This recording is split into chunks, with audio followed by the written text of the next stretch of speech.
दोस्तों एक नए वीडियो में आप सभी का फिर से स्वागत करते हैं। जैसा कि अभी हम लोग पढ़ रहे हैं प्रतिशत यानी परसेंटेज। तो परसेंटेज का पहला पार्ट हमने दे दिया है। यदि आप लोगों ने नहीं देखा है तो उसको देख लीजिएगा, उसके बाद यहाँ शुरू कर सकते हैं। आइए शुरुआत करते हैं। जैसे देखिए यहाँ पर कुछ पहले मैं आपको देने वाला एक छोटा सा टेबल, इस टेबल को आप क्या कीजिएगा, रट लीजिएगा, याद कर लीजिएगा, तो परसेंटेज के सवालों को हल करने में आपको आसानी होगी। जैसे देखिए कोई भी वस्तु हो, कोई भी चीज़ हो, कुछ भी हो, अपने आप में क्या होता है, 100% होता है। 100 देखिए क्या है, एक स्टैंडर्ड वैल्यू होता है, इसलिए यहाँ पर 100% हमेशा लिया जाता है। तो मान लीजिए कि कोई एक चीज़ है, कोई भी वस्तु है, वो अपने आप में क्या होता है, 100% होता है। 100% मतलब पूर्णतया होता है। अगर उसी को आधा कर दिया जाए, मतलब 1/2 कर दिया जाए, तो वह कितना हो जाएगा, प्रत्येक भाग 50-50% हो जाएगा। 1/4 कर दिया जाए तो प्रत्येक भाग कितना होगा, 25-25% होगा। 1/5 भाग में बांट दिया जाए तो प्रत्येक भाग कितना परसेंट होगा, 20-20% होगा। इसी तरीके से 1/10 के रूप में बांट दिया जाए तो प्रत्येक भाग 10% होगा। अभी कैसे आ रहा है मैं अभी आपको बताऊंगा, ठीक है। यहाँ पर देखिए कुछ इंपॉर्टेंट वैल्यू दिया हुआ है, इन सभी को आप याद कर लेंगे तो क्वेश्चन को हल करने में आपको आसानी होगी। जैसे 1/3, अगर 1/3 भाग में बांट दिया जाए तो प्रत्येक भाग कितना होगा, 33 सही 1/3% होगा, या इसी का दशमलव में वैल्यू कितना आता है, 33.33% होता है, ठीक है। अब जैसे यहाँ पर 1/6 है, तो अगर प्रत्येक भाग को 1/6 के रूप में बांट दिया जाए तो प्रत्येक भाग कितना होगा, 16 सही 2/3% होगा, या इसी का डेसिमल में वैल्यू कितना होता है, 16.66% होता है। अगर मान लीजिए कि 1/7 के भाग में बांट दिया जाए तो 14 सही 2/7% होगा प्रत्येक भाग, या फिर 14.28% होगा। तो यहाँ पर मैंने कुछ टेबल बना दिया है, इस वैल्यू को आप याद कर लीजिएगा, आपके लिए काफ़ी आसानी होगा सवालों को सॉल्व करने में। अब देखिए भिन्न का प्रतिशत में मान मैंने आपको बता दिया कि भिन्न का मान प्रतिशत में आ गया। अब किस तरीके से आया अभी मैं कुछ देर के बाद समझाने वाला हूँ। तो इधर देखिए थोड़ा सा मैं इसको उल्टा भी समझा दे रहा हूँ। कोई भी वस्तु 100% होती है तो 100% मान लीजिए कि एक वस्तु हो गई। अगर 100% को आधा कर दिया जाए तो 50% हो जाएगा, मतलब वस्तु कितनी हो जाएगी, 1/2 के भाग में हो जाएगी। अगर 25% कर दिया जाए तो 1/4 हो जाएगा। अगर 20% कर दिया जाए तो 1/5 हो जाएगा, यहाँ पर हमने 1/3 लिख दिया है। 20% बांट दिया जाए तो कितना हो जाएगा, 1/5, ठीक है। तो 30%, 3/10, 40%, 2/5, ये सब कैसे आया, आइए पहले मैं आपको समझाता हूँ। तो यहाँ पर देखिए मैं इसको पहले समझाता हूँ। 1/2 50% कैसे आया, 1/4 25% कैसे आया। तो देखिए मैंने आपको पिछले वीडियो में क्या बताया था कि भिन्न को प्रतिशत में बदलने के लिए हम 100 से क्या करते हैं, मल्टीप्लाई कर देते हैं। मतलब 1/4 एक क्या है, भिन्न है, तो 1/4 एक भिन्न है, उसको प्रतिशत में बदलने के लिए हम लोग 100 से क्या करते हैं, गुणा कर लेते हैं। तो कट कर देंगे तो कितना हो जाएगा, 4×5 100। तो 1/4 बराबर कितना हो गया, 25%। देखिए 1/4 बराबर कितना हो गया, 25% हो गया, ठीक है। अब मान लीजिए कि 1/10 हमने ले लिया, इसको प्रतिशत में बदलना है तो 10% आना चाहिए। तो क्या करेंगे, 1/10 लिखेंगे और गुणा का 100 कर देंगे, इससे कट जाएगा तो कितना आ गया, 10%। तो दो बातों को याद रखिएगा आप, क्या कि या तो हम लिखें 10% या फिर हम लिखें 1/10, ठीक है। ये दोनों क्या होंगे, इक्वल होंगे अपने आप में। ये आपका फ्रैक्शन वैल्यू हो जाएगा, ये आपका परसेंटेज में वैल्यू हो जाएगा। अब देखिए उल्टा इसी कर देते हैं। उल्टा करने का मतलब कि यहाँ पर मैंने लिखा कि 25% बराबर 1/4। तो आप क्या करेंगे, मैंने आपको बताया था कि प्रतिशत को भिन्न में बदलने के लिए क्या करते हैं, अगर इसको क्या करना है, भिन्न में बदलना है, तो क्या करेंगे, या तो हम 25 में 1/100 से गुणा कर दें, बात वही हो जाएगी, ठीक है। इसका गुणा कर देंगे तो कितना हो जाएगा, 25/100। या इसी को दूसरे तरीके से कर सकते हैं कि 25 में हम 100 से भाग दे दें, दोनों तो बात एक ही हुई, ठीक है। तो 1/100 से गुणा कर दें या फिर 100 से भाग दे दें। अब इसको कट कर दीजिए, 1 25 से कम 25, 25 चौका कितना हो गया, 100 हो गया। तो देखिए 25% का मान भिन्न में कितना आ गया, 1/4 आ गया ना, ठीक है। अब मान लीजिए 70% को बदलना है भिन्न में, तो मैंने क्या किया, 70% लिख दिया यहाँ पर। इसको भिन्न में बदलने के लिए क्या करेंगे, 100 से भाग दे देंगे, तो 70/100 कर देते हैं। 1 शून्य से 1 शून्य कट गया, कितना बचा, 7/10। अब देखिए अभी आप लोग को लग रहा होगा कि इसका क्या यूज है, तो अभी मैं कुछ सवालों को कराता हूँ तो आपको समझ में आने लगेगा कि सवाल कितनी फास्ट, कितनी तेज़ तरीके से हो रहे हैं। ठीक है, तो या अगर 70% दिया है तो आप डायरेक्ट क्या लिख सकते हैं, 7/10 लिख सकते हैं। उसी तरीके से यहाँ पर भी कुछ मान दिया हुआ है, इसको भी आप थोड़ा सा याद कर लीजिएगा। याद देखिए ऐसे नहीं होगा, सवालों को प्रैक्टिस करेंगे तो ऑटोमेटिक याद हो जाएगा। जैसे 80% दिया हुआ है तो 80% का मान देखिए कितना हो जाएगा, 4/5। कैसे आया, परसेंटेज को हटाकर नीचे 100 लिख दीजिएगा, फिर 20 चौका 80, 20 पंजे 100 हो जाएगा।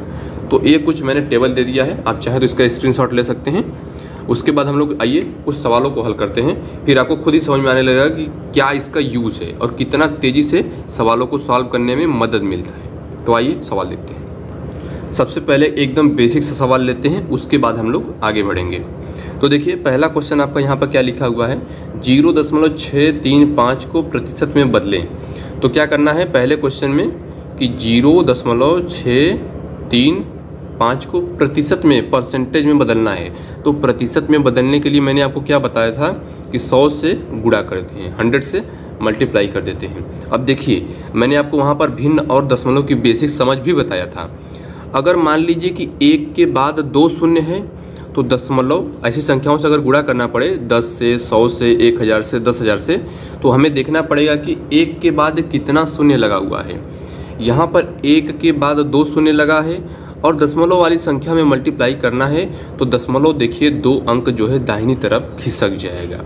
यानी कि अगर इसका हम इसमें मल्टीप्लाई कर दे तो हमारा कितना आ जाएगा बताइए, 663.5। दशमलव देखिए 2 अंक खिसक कर यहाँ चला आया, दशमलव यहाँ था, यहाँ से 2 अंक खिसक कर यहाँ पर चला आया। इस तरीके से 63.5% आपका हो गया। ठीक है, अब एक सवाल लेते हैं प्रतिशत को भिन्न में बदलना, और यहाँ पर आपको दिया गया है दशमलव भिन्न में बदलने के लिए। तो 42% को बदलना है किसमें, दशमलव भिन्न में बदलना है। तो देखिए मैंने आपको क्या बताया था कि प्रतिशत को भिन्न में बदलने के लिए 100 से क्या करते हैं, डिवाइड कर देते हैं। तो 42 में हम क्या करेंगे, 42 में 100 से क्या करेंगे, डिवाइड कर देंगे। ठीक है, अब देखिए वहाँ पर मैंने दशमलव और भिन्न की बेसिक समझ में ये सभी बातें बता दिया था। तो नीचे देखिए 2 अंक है और 100 से भाग लगाना है। तो क्या करेंगे बताइए हमको कि ऊपर वाली जो संख्या रहेगी उसमें 2 अंकों के बाद दशमलव को लगा देंगे, मतलब 2, 4, इसके बाद हम यहाँ पर दशमलव लगा देंगे। ठीक है, तो दाहिने से बाएं की तरफ बढ़ते हुए 2 अंकों के बाद दशमलव लगा देंगे।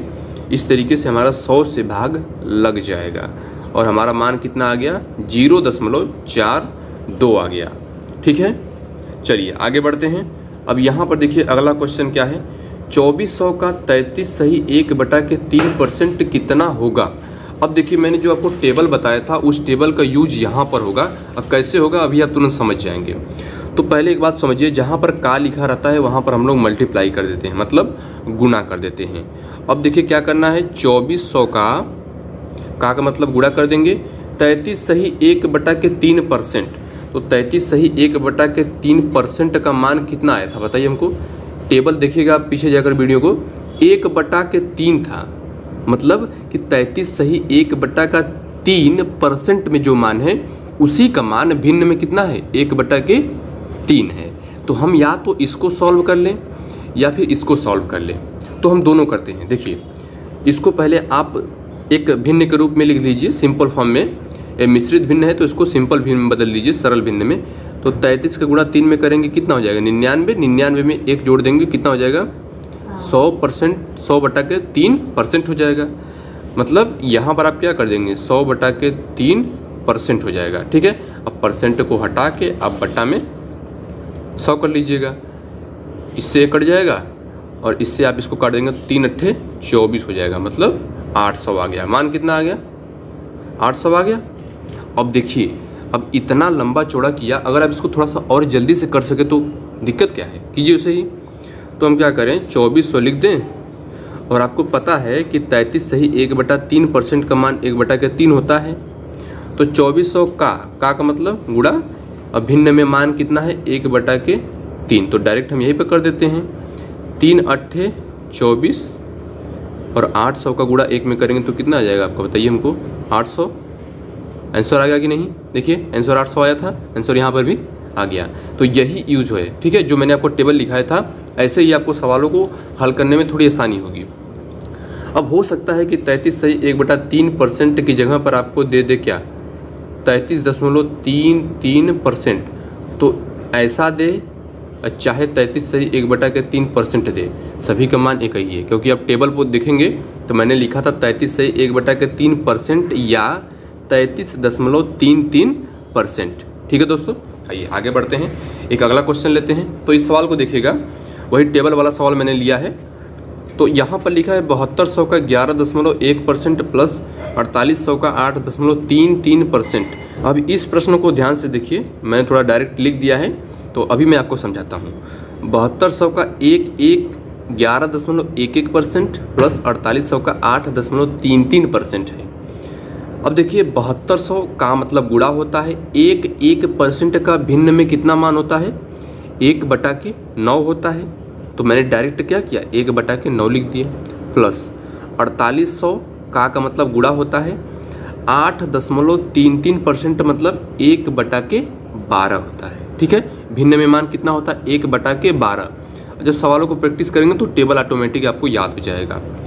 अब इसको कट कर लीजिए, तो 9 8 72 हो जाएगा, कितना हो जाएगा 800 यहाँ पर हो गया, अब 12 चौक 48 हो गया, 400 यहाँ पर हो गया, तो 800 को यहाँ पर कर देंगे प्लस 400 को यहाँ पर कर देंगे, कितना हो जाएगा आपका 1200 हो जाएगा। ठीक है, आंसर कितना आ गया, 1200 आ गया। ठीक है, अगला सवाल देखते हैं। देखिए मैंने भी एक एकदम बेसिक सा क्वेश्चन ले लिया है। तो इस सवाल को देखिएगा, 400 रुपये का 20% का 40%, मतलब प्रतिशत 2 बार आया है। तो हम क्या करेंगे, 400 रुपये का मतलब क्या होता है, गुणा 20%। मतलब देखिए यहाँ इसको दो तरीके से कर सकते हैं, कैसे मैं भी बताता हूँ। तो 20% का मतलब क्या होगा, गुणा 40%। तो आप दो तरीका से कर सकते हैं। पहला तो जो प्रतिशत वाला नियम है बेसिक सा, वैसे कीजिए, या फिर भिन्न के माध्यम से भी कर सकते हैं। तो पहले मैं बेसिक से करता हूँ। तो 400 गुणा 20, अब प्रतिशत को हटाकर बटा में कितना कर देंगे, 100 कर देंगे, गुणे 40, इसको हटा के कितना कर देंगे, 100 कर देंगे। ऊपर भी 2 शून्य, नीचे भी 2 शून्य कट जाएगा, 1 शून्य से 1 शून्य कटा, 1 शून्य से 1 शून्य कटा, अंत में आपका कितना आ गया, 4 दूना के 8, 8 चौका 32, कितना आ गया 32 आ गया। अब इसको भिन्न से नियम से कीजिए, जो भिन्न वाले नियम मैंने आपको बताया था उससे कीजिए। देखिए तो 400 का 20% का मान भिन्न में कितना था, बताइए हमको, 1/5 था। और 40% का मान कितना था, बताइए 40% का मान कितना था, 2/5, यही था। अब इसको कट कर लीजिए, तो 5 8 40 हो जाएगा, फिर 5 16, कितना हो जाएगा 80 हो जाएगा, 16 पंजे 80 होता है। अब 16 का गुणा 2 में कर दीजिए, तो 16 दूना कितना हो गया 32 हो गया। अब देखिए दोस्तों, अब चाहे तो आप प्रतिशत कोई भी संख्या दी गई हो, आप उसका मान अपने से निकाल सकते हैं। कैसे, देखिए ध्यान से देखिए, वही बस आपको थोड़ा सा प्रैक्टिस करना पड़ेगा। 20% दिया था तो आप तुरंत 20/100 कर लीजिए, 20 एकम 20, 20 पंजे 100, तो 20% का भिन्न में मान कितना हो गया 1/5। ठीक है, तो हम उम्मीद करते हैं कि आपको इतना समझ में आ गया होगा। यह भी एकदम बेसिक पार्ट था। तो इस वीडियो में इतना ही, हम लोग मिलेंगे अब थर्ड पार्ट में। तब तक के लिए धन्यवाद।